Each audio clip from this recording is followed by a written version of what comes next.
semangat itu bisa dibangun ya, bisa diciptakan, bisa direncanakan. Kalau bahasa teman-teman sekarang itu mood ya istilahnya ya, ada mood booster dan lain. Kalau ada sesuatu yang bisa membuat dia naik moodnya jadi bagus.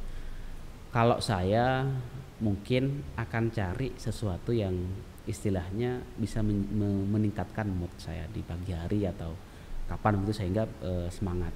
Jadi pastikan setiap orang punya target tuh, punya target. Sekali-kali kalau misalkan punya target A begitu, maka dia kalau sudah mulai kendor, mulai males, mulai nggak mau ngapa-ngapain begitu, ingat itu lagi aja. Saya kira itu motivasi yang paling tinggi.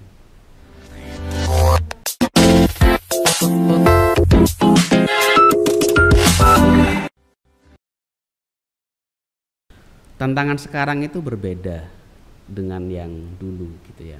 Jadi mungkin 10 tahun terakhir ini perkembangan teknologi, kemudian digitalisasi informasi dan lain-lain itu sudah sangat pesat begitu. Jadi tantangannya pun berbeda. Jadi banyak pola yang membuat orang itu sikapnya berubah.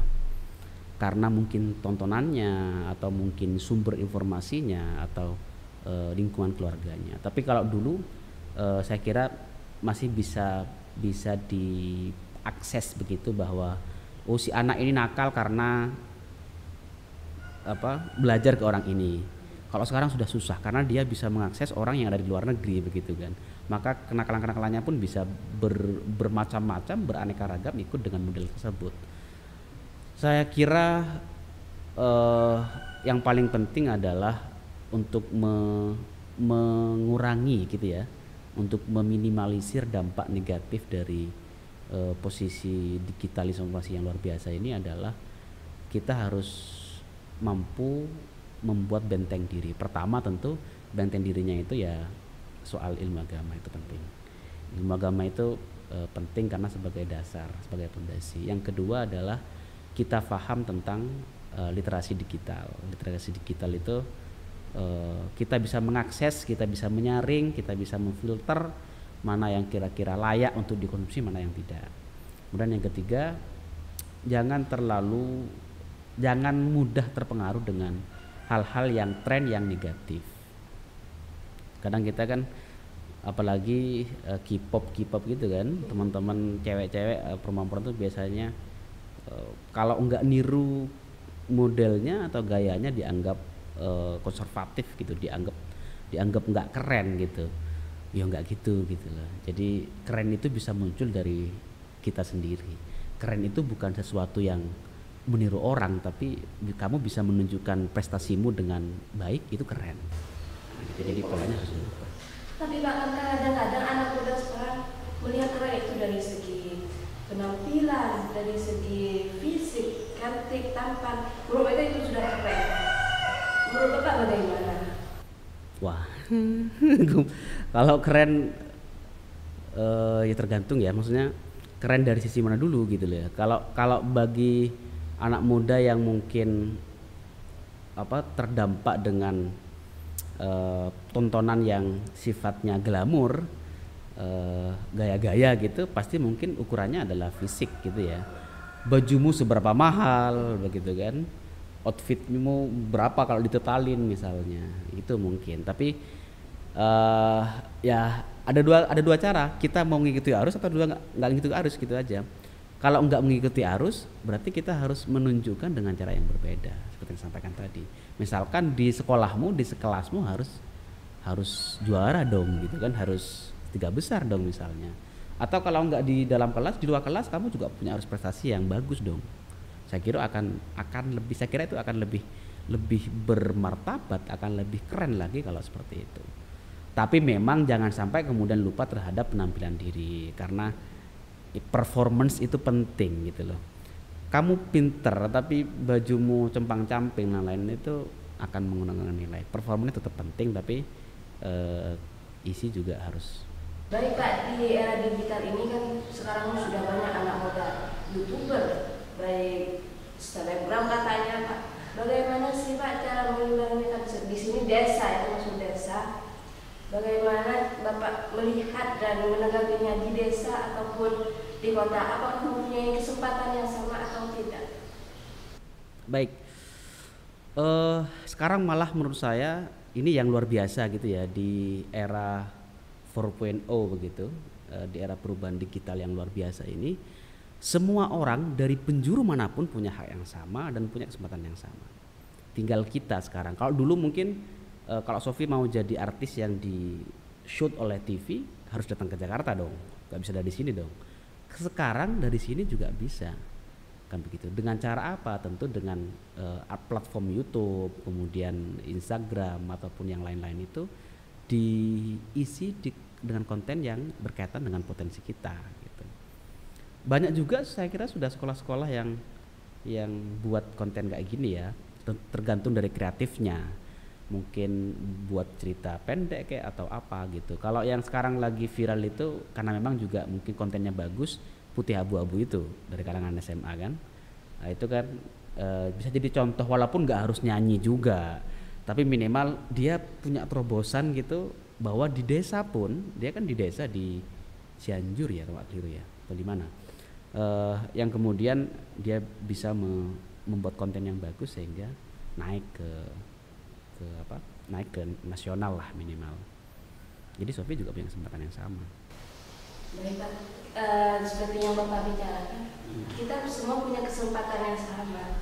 Nah, saat ada kesempatan dan di tengah kesempatan dan di tengah jalan ada rintangan, apa yang harus saya lakukan? Apakah harus melanjutkan atau harus berhenti atau gimana Pak? Ya. Maka evaluasi itu menjadi penting. Jadi setiap apapun yang kita lakukan harus ada evaluasi begitu ya. Dalam hidup pun memang kayak gitu ya Sofi ya. Jadi nggak harus kemudian buat konten. Ya kehidupan kita sehari-hari, Sofi misalkan sekolah, setiap hari pulang sekolah, pagi datang, siang pulang, dan lain-lain kan dievaluasi. Kamu dapat apa sih dari sekolah gitu kan? Masuk cuma masuk pagi, habis itu belajar, habis itu pulang, nggak dapat apa-apa kan? Nah, harus evaluasi. Sama juga dengan kita punya terobosan apa begitu, kita harus evaluasi. Evaluasi itu bisa jadi evaluasi diri sendiri ataupun evaluasi melalui orang lain. Misalkan jangan suka-suka tanya ke temennya, tanya ke gurunya, tanya ke siapa yang kamu anggap bisa. Saya sudah benar nggak sih ini gitu kan? Kita perlu keterbukaan sekarang. Jangan sampai kemudian kita menutup diri untuk tidak menerima masukan dari orang lain. Itu malah salah. Sekarang itu sudah zamannya kolaborasi. Eranya era korelasi dan integrated gitu. Jadi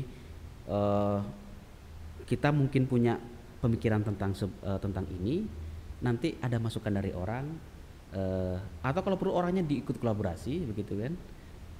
Ya begitulah. Jadi connecting gitu. Makanya jaringan sangat penting. Nanti mungkin podcastnya Dava ini bisa kolaborasi dengan podcast yang bagus yang lain begitu kan. Siapa tahu juga nanti bisa ke podcastnya Deddy Corbuzier misalnya. Berbicara tentang Dava Pak, apa tanggapan Bapak tentang Dava yang sekarang ini alhamdulillah sudah punya media? Saya malah kaget pertama, jadi bahwa teman-teman ternyata punya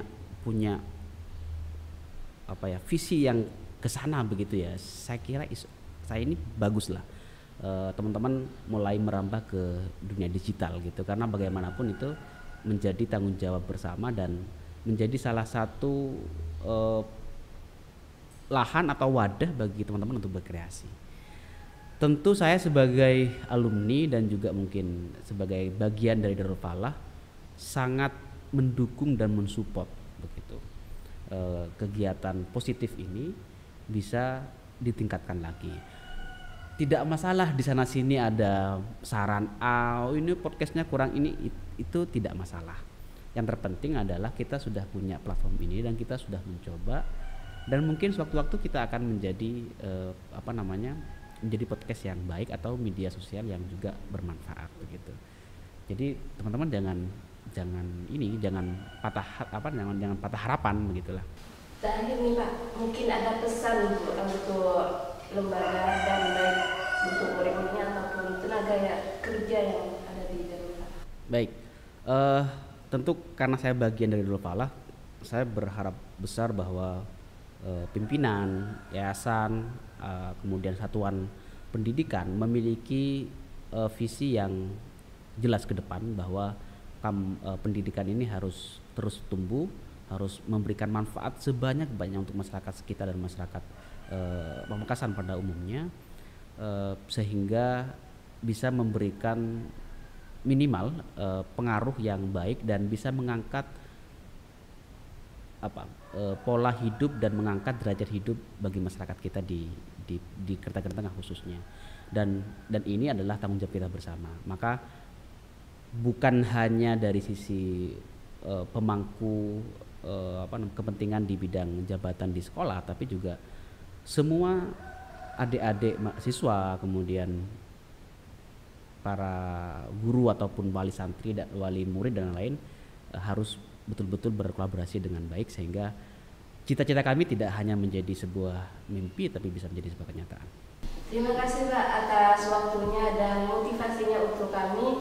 Baik sahabat-sahabat Davis, cukup sekian video kali ini. Jangan lupa nonton video berikutnya. Wassalamualaikum warahmatullahi wabarakatuh.